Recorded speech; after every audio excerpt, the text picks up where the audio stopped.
po mga kababayan, Luzon, Visayas, Mindanao at dispensa po sa pagkaantala po nitong aming segment na ito dahil sa nagkaroon po ng ilang technical na problema. Hindi ko po malaman kung may kinalaman itong nasa likod ko na mayroon pong eroplano na may hilang tangke na yung eroplano po ay kumakatawan sa ibon o sa kabayo na matuling pa kayo sa agila at yun namang tangke ay kumakatawan sa karo na parang ipo-ipo. Well, kidding aside mga kababayan ay minsan pa'y bumabati kami ng isang magandang gabi at sa bahagi pong ito ng aming pagbubunyag ay bibigyan daan po namin yung pong reaksyon ng mga kaanib sa Iglesia ni Cristo ni Manalo, ugnay po dun sa ibinunyag po namin ang nagdaan. Na ito po'y may kinalaman, mga kababayan, dun po ba sa aming ibinunyag na ang tangi lamang may karapatan na bumasa at umunawa po sa Biblia ay ang kinikilalang sugo ng Iglesia ni Cristo ni Manalo at ang mga ministro sa Iglesia. At amin ding inilantad ang katotohanan na ang mga kaanib po sa Iglesia ni Cristo ni Manalo ay indirekta po na binabawalang magbasa ng Biblia.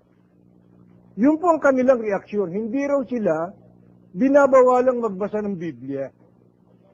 At yun ang gusto naming bigyan daan ngayon sa parting ito ng ating programa, INCM Exposed, para amin pong tiyakin sa inyo na ipinahayag man namin na ang tanging may karapatan na umunawa, magbasa ng Biblia ay ang mga ministro sa Iglesia ni Cristo ni Manalo, yun po'y mula din sa pagtuturo nila. Hindi naman po sa aming galing yun kundi sila mismo ang nagpatunay niyan. Ano pong katunayan niyan, mga kababayan? Lalo na sa mga kaanib sa Iglesia ni Cristo na nakikinig po sa gabi nito. Kanino po ba nagmula yung pahayag na tanging mga ministro lamang ng Iglesia ni Cristo ni Manalo ang may karapatang bumasa at umunawa ng Biblia? Babasahin po namin sa inyo sa isang aklat na ang pamagat ay kasaysayan ng Iglesia na itinatag ni Cristo, na ito po ay inirthala mismo ng Iglesia ni Cristo ni Manalo, ay ganito po ang ating mababasa sa pahina 166. Ang kabanata ay 29, ang Iglesia ni Cristo sa huling araw. Ikaapat na bahagi ang mga aral na sinasampalatayanan ng Iglesia ni Cristo. Pansinin po ninyo, mga kababayan at mga kaanib sa Iglesia ni Cristo ni Manalo, uulitin ko lang ang tanong, sino po? Sino po ang nagpatotoo na ang may karapatan lamang bumasa, umunawa ng Biblia, mga ministro lang sa Iglesia ni Cristo ni Manalo? Ito po ang nakasulat sa pahina 169 sa letra E.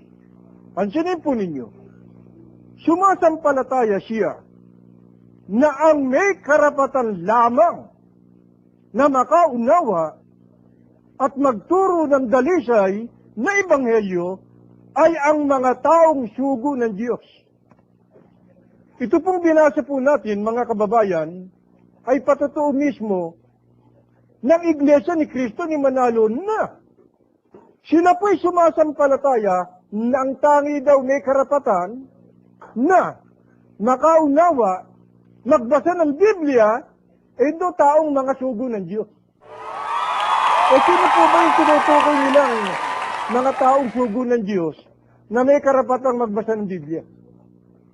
Babasahin po natin sa kanilang pandoktrina.